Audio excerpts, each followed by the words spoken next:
Bom, esse vídeo aqui vai ser uma pequena introdução a uma série de vídeos que eu irei fazer, ao qual eu darei o nome de Dossiê Knut. Porque sim, vocês investiram, né? Vocês mandaram Pix, eu caio chuva de Pix.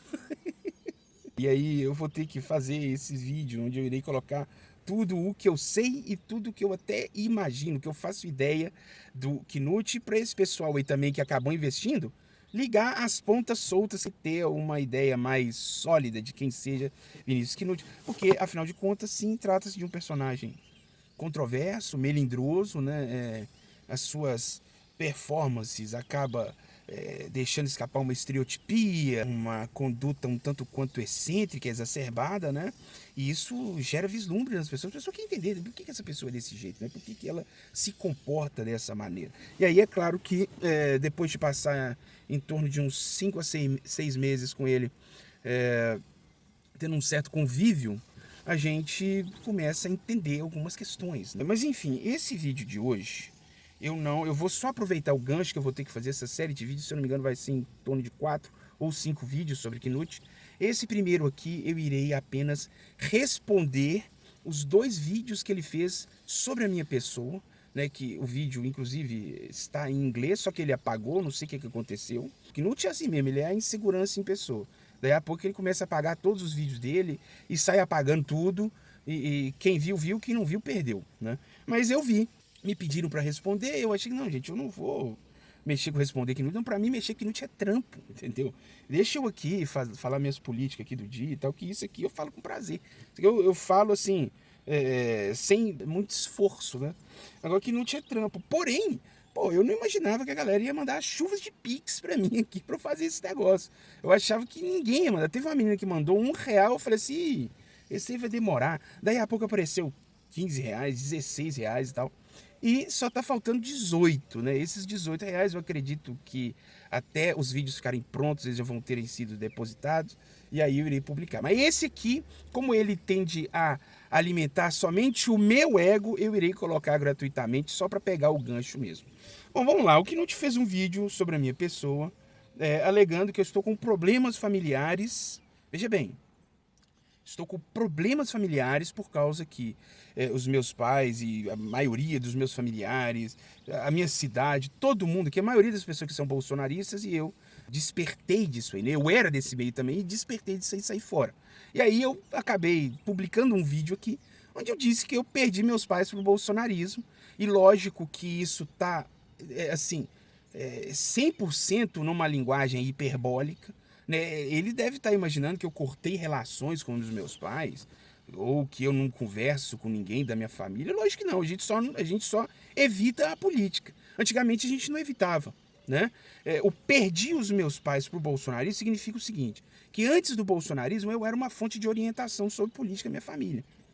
Hoje em dia, não mais. Perdi meus pais pro bolsonarismo. É só isso. Mas, domingo, a gente almoça junto. Viajei esses dias pra casa dos meus tios, meu tio bolsonarista, tio extremamente bolsonarista, que deu até dinheiro lá, pix pro Bolsonaro. Estive lá, na casa dele, a gente saiu, comemos pizza, demos rolê, tiramos foto, né? Ou seja, não há uma situação de exclusão, entendeu? O que existe é uma situação de, assim, a política acabou. Não sou mais fonte de orientação para minha família, e aí por isso que eu perdi, porque antigamente eu era. Antigamente meu pai e minha mãe queriam saber tais e tais coisas comigo, e eles se sentiam, né, bem informados. Só que depois que eu abandonei o bolsonarismo, e aí que agora que eu tô trazendo a informação real, verdadeira, falando, gente, isso é engodo, isso é croca. Agora eles não me dão ouvidos, né? É lógico que isso me atinge no sentido de que, pô, é uma pena, né? Porque antes eu tinha esse trânsito com a minha família com relação à política. Hoje em dia não, hoje em dia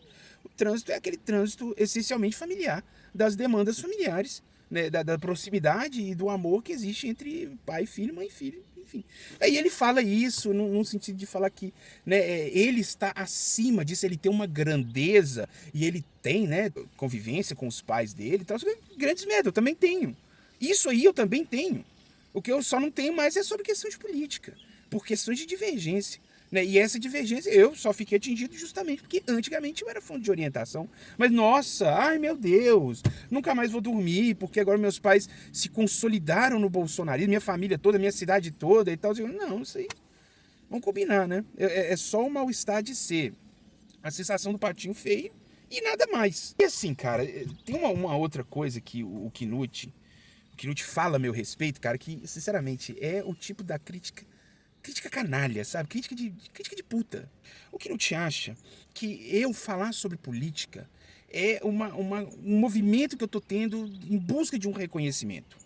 Né? Ai, que por meio dos likes eu quero, né, me consolidar com uma voz e tal. Né? E que isso é um projeto, tipo, é um empreendimento na minha vida.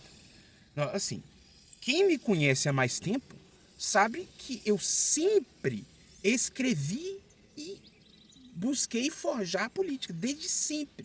Como se fosse uma vocação, como se fosse uma coisa que eu sempre tive e que, de repente, né, ele fala que eu estou querendo buscar reconhecimento. Na minha opinião, esse reconhecimento já veio. A partir do momento em que eu começo a ser convidado a participar de agremiações, a escrever, a ter uma coluna num jornal de circulação aqui na minha cidade, jornal tradicional, isso é o reconhecimento. Horas, eu não sou mais um comedinho escrevendo textos no Facebook, não. Agora eu estou dentro de um conglomerado midiático oficial aqui na cidade e os meus pontos de vista, as minhas análises sobre política, elas são veiculadas como se eu fosse um especialista. E olha que eu nem sou. Sou palpiteiro. Eu sou palpiteiro, mas assim, um palpiteiro bom. Um palpiteiro satisfatório, a estrutura textual ela traz uma leitura leve, a mensagem é muito clara. E aí eles viram nisso aí uma possibilidade de prestar aqui a comunidade sendo um articulista e eu fui empossado. Daí o reconhecimento. Aí ele vem com um papo de falar assim, mas política tá babado, política perdeu o hype, né? Política, eu não sei por que você fica perdendo seu tempo, política tá bitolado nisso. Cara, já pensou assim, do nada, sabe? A CNN chega e fala assim, ai cara, cansei de política, política perdeu o hype, política tá babado, vamos, sei lá, agora vamos ser uma grande ilha de caras aqui nos estúdios, ficar falando da vida da Virgínia, da Vitube, né, da Luísa Sonza e o Chico Moeda, vamos ficar falando disso, chega de falar de política. O cara não entende que existem segmentos, sabe? Segmentos às quais as pessoas que gostam e são vocacionadas nisso aí, isso é para isso que serve. Os jornais, os telejornais sobre política, a CNN, a Globo News, porque sabe, tem gente que quer entender o que está acontecendo aqui no país, cara. Tem gente que quer entender. Sabe? E você pode até discordar, você acha, não, mas eu me considero uma boa fonte de orientação. E eu estive errado por um bom tempo, não nego isso. Quando eu estava na corriola da direita, eu me via de uma forma estéril, né? Eu falava, mas no final das contas eu não falava nada, porque parecia que eu estava reforçando um discurso que já era o discurso dominante.